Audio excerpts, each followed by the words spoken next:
you coming to the party tonight? Of course I'm going to be there. But what about the baby? Or about the baby.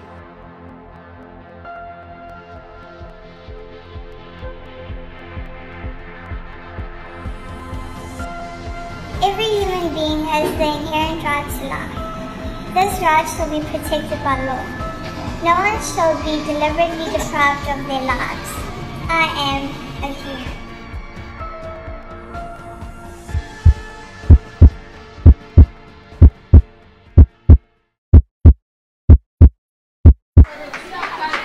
When Rosa Parks got off the bus, her rights were violated, but she walked away with her life. Domini of India was not as lucky, being gang raped and brutally having her intestines ripped out with an iron rod. This horror has reached our shore. 2 weeks prior to the celebration of human rights, a daughter of our own land, Anine Boyson, lost her struggle as well, when she was gang raped and eventually murdered by her disgruntled boyfriend and his friends. Reeva Steenkamp's fatality is only evidence that this is becoming a social trend. Is this a norm? Are we supposed to get used to Anine's kind of inflictions? I mean, this has reached inhumane proportions. What kind of savagery does it take to dismember a woman of all 10 fingers, slit her throat, cut both her legs off, and leave her intestines to be picked up by the paramedics on the sand next to her? Today we have the privilege of speaking to Sunderland Parks High intern educational psychologist, Ms. Vicky Downing. Ma'am, could you please explain to us what you do? I do all the assessments here at the school. I'm going to be helping with the subject choice testing in a few months' time. I do counselling with some of the learners. Anytime they have any sort of issues, personal problems, relationship issues, they come and chat to me, and hopefully we put them on the right path. Okay. Ma'am, could you please explain to us more on what happens inside the mind of a rapist?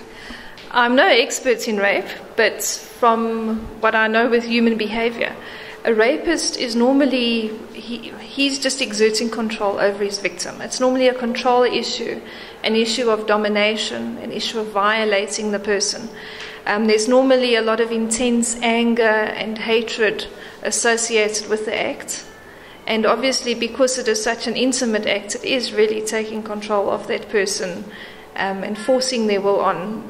Sometimes it can be related to psychopathology, in which case it could be part of a disorder, a neurological disorder, or it could also be as a social issue. You know, a lot of our young men grow up in areas where they see a lot of violence and they see that as the only way of getting their will. Also, in the case of a lot of gang rapes or the case of an ex-boyfriend, it could be an act of revenge or getting back at the person, showing the person that they still have control over them.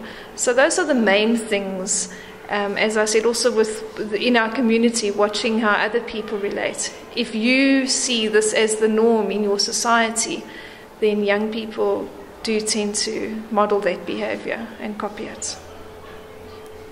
Thank you, ma'am, for your time. It's a pleasure. At Sunderland Park High, we respect the rights of women and stand against women abuse.